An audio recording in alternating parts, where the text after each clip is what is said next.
So in this case study, I am comparing the University of Rhode Island website and the Roger Williams website. The first thing that I wanted to talk about was the community.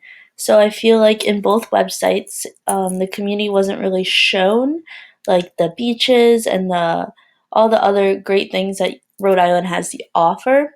And if I feel like if they show the community and what Rhode Island has to offer on both websites, that means that the community will benefit, and from that, um, URI and Roger Williams University will benefit too.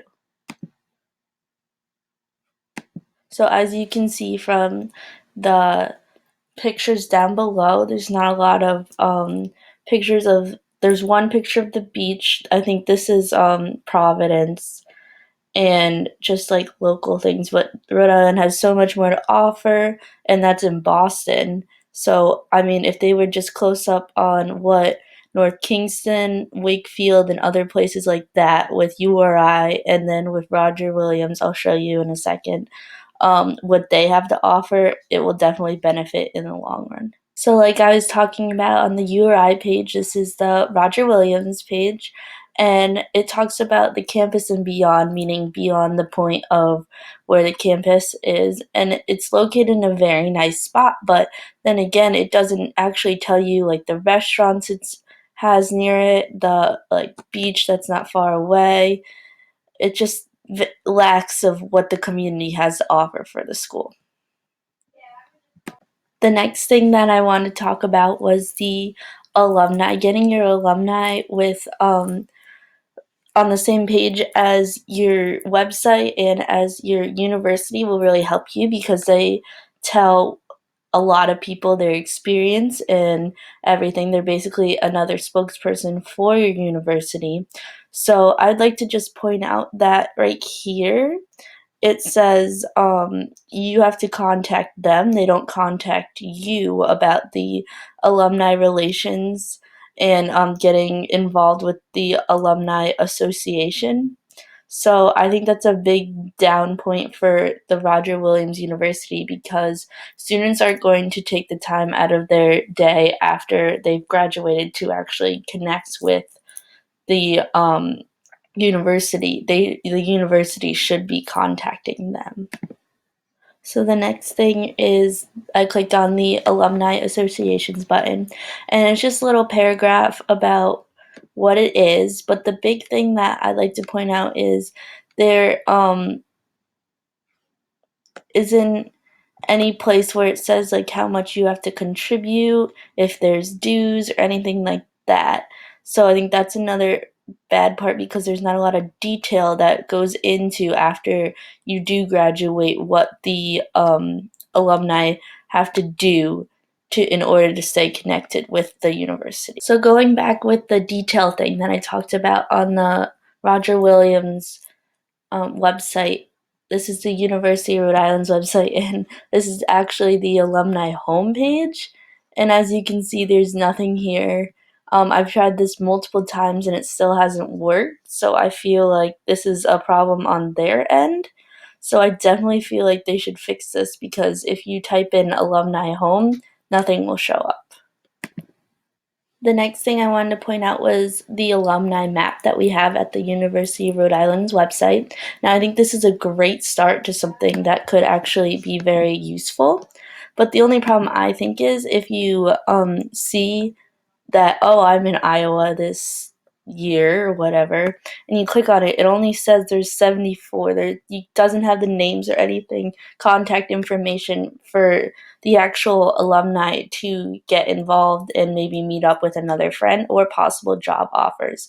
So I feel as if we can make it a connection base instead of just letting people know where other alumni live. It would be more helpful for the other alumni. Then this is Roger Williams' faculty and staff part of the website.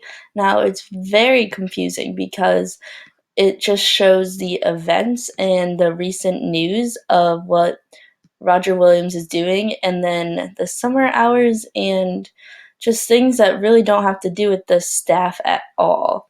So I think that's very inconvenient.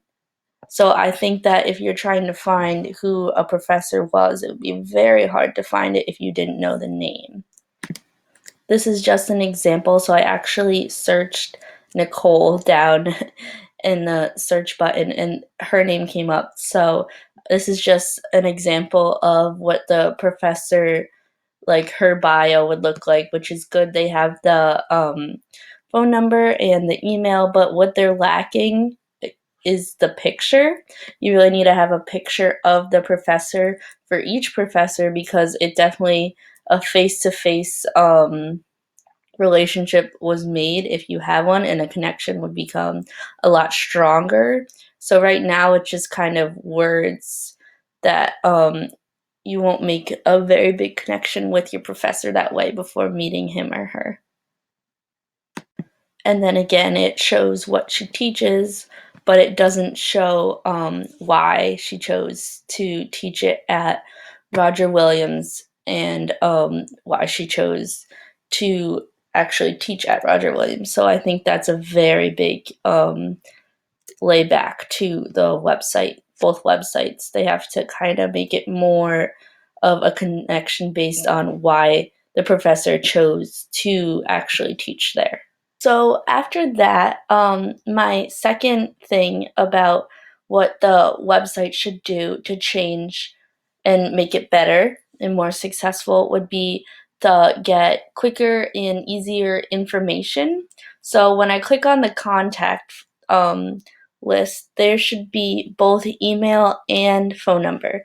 Now, I say that because if the person is looking at the website during off hours where someone can't reach the phone, it's very hard for them to get their answers.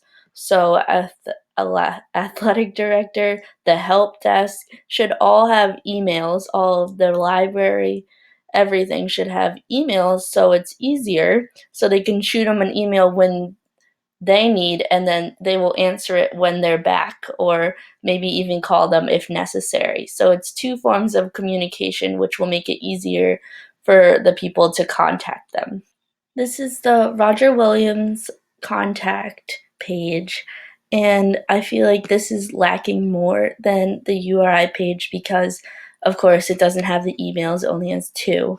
But then, if you don't know the person who you need to contact, like if you can't search their name, then you basically can't find who to contact. So you'd have to go to each department head and contact them that way, which takes a lot longer than just getting everyone's email and everyone's phone number down on their contacts. The next thing I want to talk about is the layout of the actual website, which I think is very important when people are looking at it. So the first thing you see right when you open it is ick.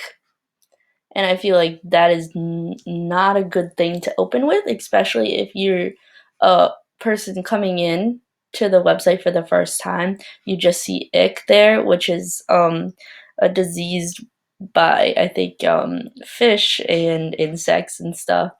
It's very just maybe awkward to find that that's the first thing that your eye draws to. Then if you scroll down, you can see there's links and stuff, which is good. And then hashtag URI, which shows everything. But as you can see, it's not updated as much as people would like. I mean, it's day by day, but I feel like as a university, you should be doing it every single day instead of 7 days ago. Finally, I would like to point out that the background is very, very plain. You should have a background that kind of attracts to the actual audience and makes them want to be more engaged instead of just a plain white background. Then I feel like this layout, then again, so you can see the background is still very plain. Yes, it's at school colors, but I feel like they can go above and beyond, like maybe using their mascot or anything like that to kind of just cause attention to what their school is actually, what they do and what they represent. Then this is their main page, and I just feel like it's very chaotic. Nothing really draws the eye. And if they just put a little more thought into the main page and maybe what students would want to target to what their audience and their target audience, then they would have a more successful rate. So if both University of Rhode Island and Roger Williams had to showcase people more, they would have very more people coming in, the community, faculty, the actual students. If the universities made it easier for people to contact throughout the site, made it easier for that to flow through contact information, people, step by step, it would be a lot easier, and people would want to email or send messages to the professors asking them questions, or maybe the media asking questions about something we've done at University of Rhode Island. And finally, the layout, if they have more engaging and attractive graphics and colors, then they will get more successful. So all these strategies will help the websites become more successful, therefore retain more funds, applicants, and followers.